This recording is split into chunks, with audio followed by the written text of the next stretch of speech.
Oh my gosh, I am gonna cry.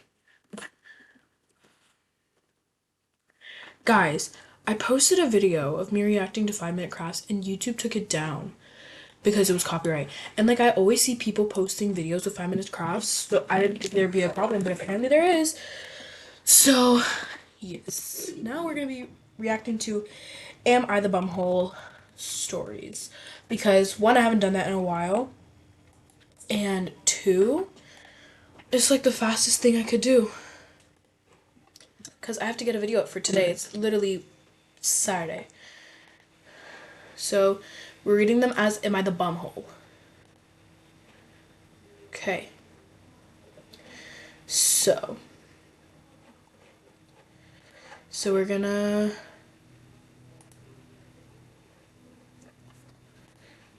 Okay. Sorry, it's like telling me to like choose interests and stuff like that.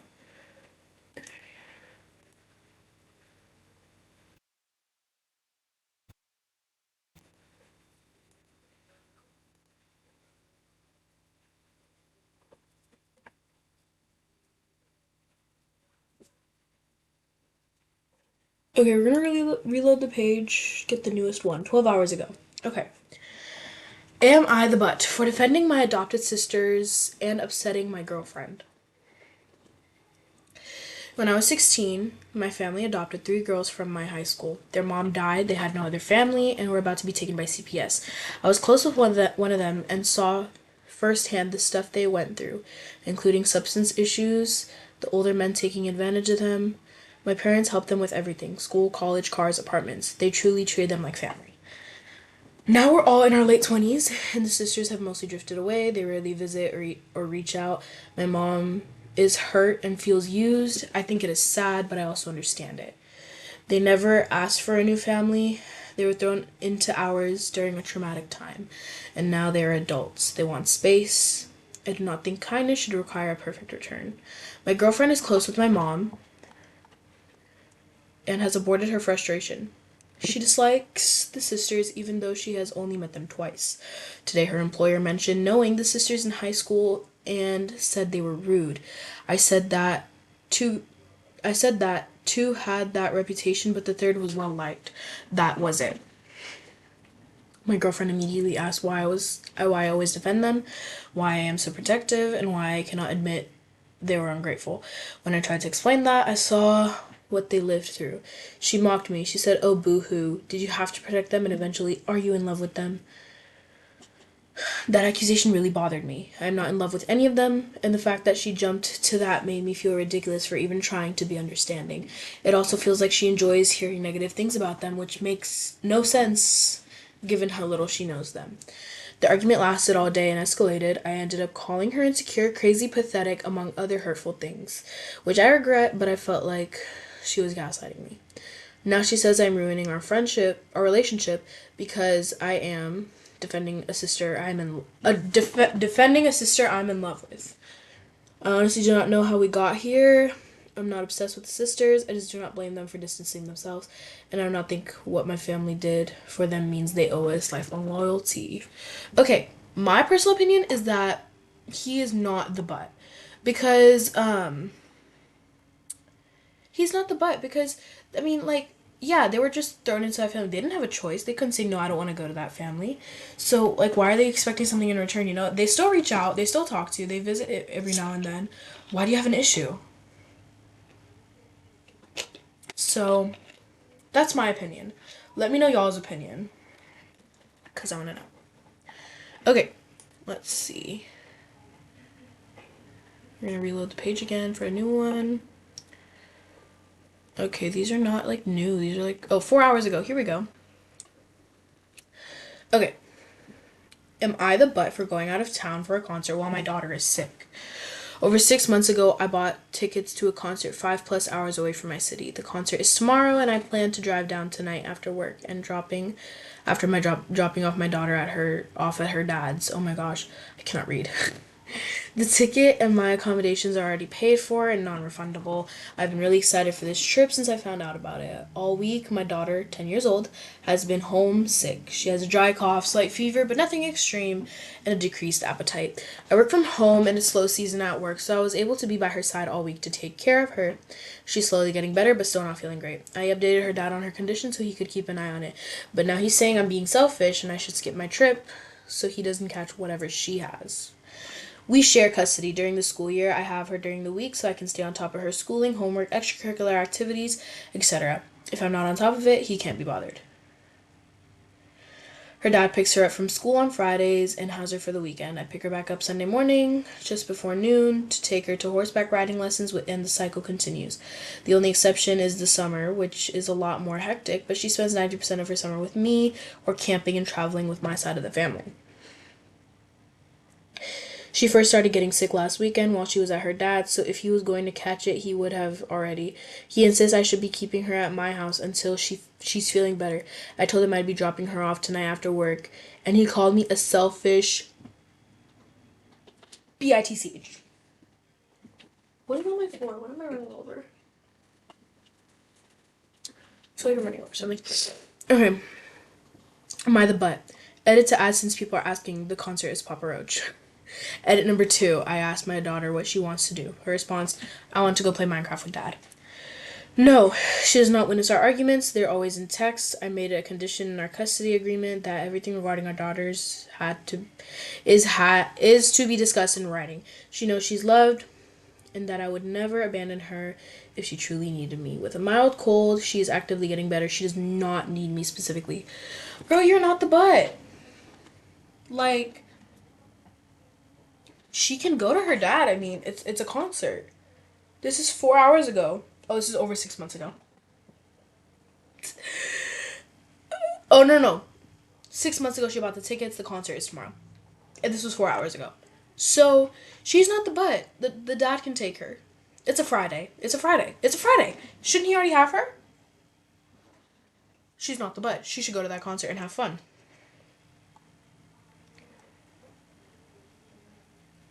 Oh, the comments. She got sick while at his house, and he had no problem sending her to risk you getting infected. Not the butt. That's right. Okay. Time to go back. We're gonna reload it again. Let's get a new one. 5 minutes ago.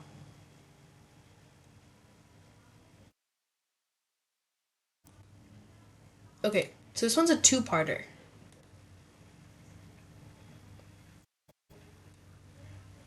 Okay, so this is the first part. Okay, 6 months ago. Am I the butt for showing up to my nephew's birthday party without the cupcakes I said I'd bake? A couple of weeks ago was my nephew Sam's 10th birthday. I love Sam so much. I will probably not be lucky enough to have my own son, so I am so happy to be able to know him. But I don't have a great relationship with my older brother. He did everything the right way: good grades, good school, good job, good wife. I have always been jealous at how easily being normal comes to him. I did not do well in school, got in a lot of trouble, didn't finish college. I've picked shitty boyfriends, basically every wrong choice you can make. Oh, this is a girl! Suffice to say, he and I are not on the same page, and he doesn't take me seriously, but the one thing he does appreciate is that I can bake. He asked if I could bake cupcakes for the party in a Spider-Man theme. Of course, edit to add that Sam did not know they were going to be a surprise. Spider-Man is his favorite superhero. Well, then I was laid off. I didn't do anything wrong except to be the last person hired. I was devastated and ended up drinking with my roommates instead of baking the cupcakes. It just felt like another in a long line of stupid things. I ended up going to the grocery store and buying cupcakes at two different stores, which was hard on the bus, but it was important. Thank God it's graduation season. I showed up and told my brother up front what happened and apologized. He said, "You've got to be effing kidding me." He was furious. I apologized a bunch of times. I never once made an excuse. It was 100% extremely my fault. He told me that I shouldn't have even come, and the cupcakes were the only reason he'd invite me. He'd invited me. I felt awful and left without seeing Sam. My mom called me when I was on the bus ride home to ask me why I would be such an airhead and show up without the one thing I was invited for. She said she thought she raised me smarter than that, but then said, well, I guess not, with an ugly little haha at the end. I accept that I'm fully 10,000% responsible for not having the Spider Man cupcakes, but I think I did my best to try to make up for it by getting any cupcakes I could find. I didn't show up empty handed. I didn't put it on them to come up with a solution. Am I wrong? And was it the wrong thing to do? Mm, I think it's on both sides. I feel like so it's her fault that she sorry, I just looked at one of the names of someone. Their name was is called okay because these stories are actually called Am I the A-hole? But I say butthole. So their name is A-hole enthusiast.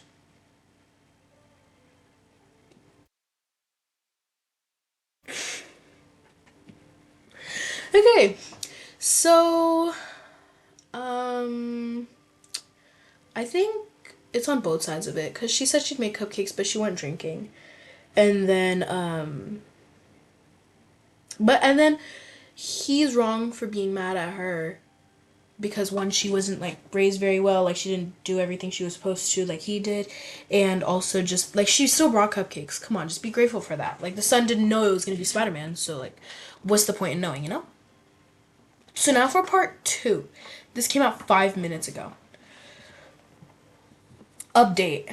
Am I the butt for showing up to my nephew's birthday party without the cupcakes I said I would bring? So this is 6 months ago story. This was posted 5 minutes ago. Hi, thanks for all the comments before about me failing to bring Spider-Man cupcakes to my nephew's party. I think I have an okay update to share. I was sort of spiraling when I wrote my post before, and that it happens very often to me. Yes, I messed up, but life goes on. I have not been able to find a good job, but I have been making ends meet with cleaning houses.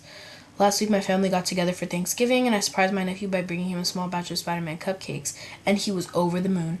My brother thanked me for it. So that was nice.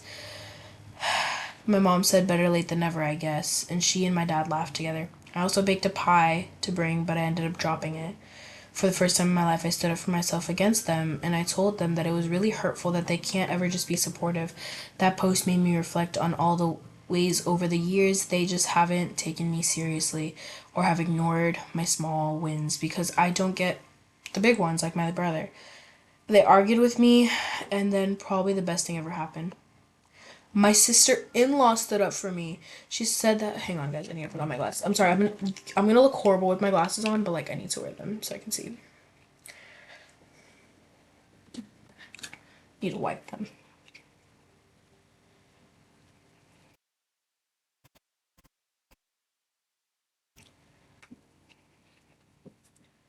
Okay, that's good enough. Okay. My sister-in-law stood up for me. She said that ever since she's been part of this family, she's seen the way they talk to me and about me and laugh at me behind my back and treat me like someone else's daughter. She said they have been doing it for years.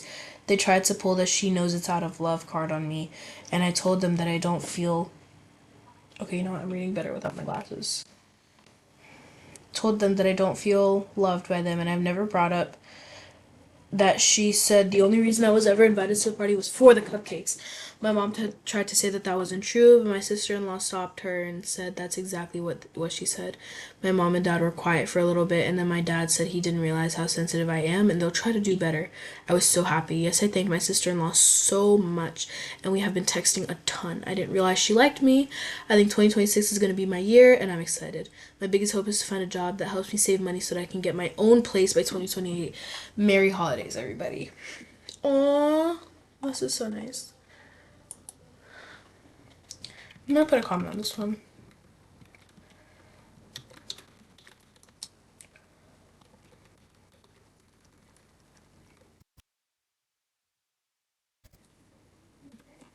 I'm just gonna put out a nice little comment. Okay. So 19 minutes ago, here we go. This is the last one we're gonna read. Wait, hang on. I need to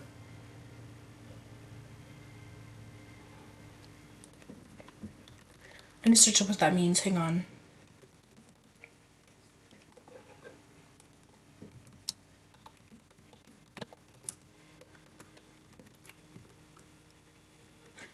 Okay. Am I the butt for asking my flatmate, 23 male, to inform me, 22 female, before he brings his girlfriend over?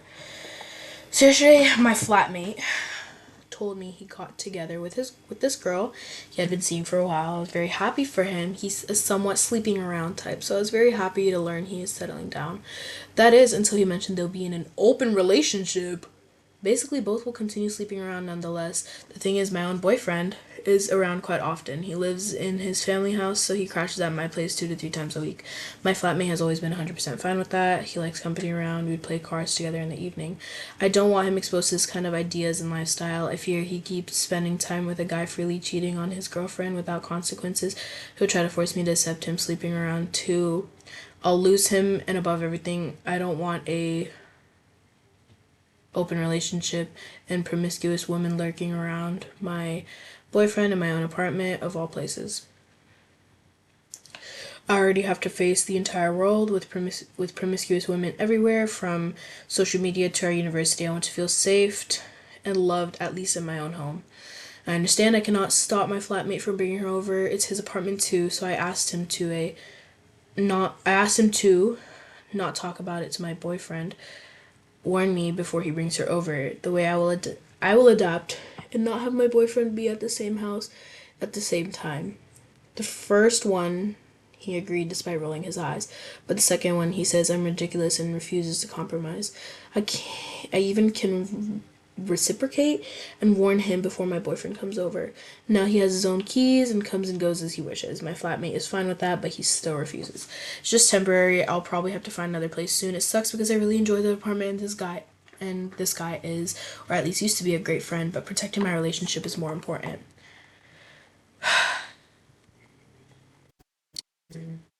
um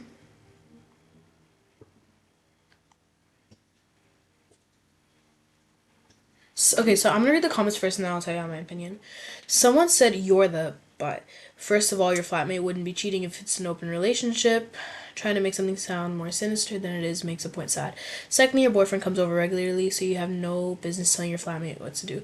Finally, if you trust your boyfriend so little that you think him being occasionally passive witness of an open relationship, which by the way doesn't make any of his future visitors some sort of depraved, not gonna say that word, means he will be tempted to cheat, you absolutely shouldn't be with him. You're the butt. You're the butt. You're the butt. Okay, so yeah, actually my thought is I think she's the butt. I hate to say that about people, but she's the butt. Because if you trust him, why are you scared that he's going to become part of an open relationship? Also, if your flatmate is okay with you letting your boyfriend come in at any time, why are you telling him what to do? That just doesn't seem right. So I think she's the butt. That's my opinion. So yeah. Alright guys, thank you guys so much for watching. I have to go upload this video. I am 4 hours and 20 minutes late to uploading today. So thanks for watching. I love you guys, and Daisy too. Bye guys.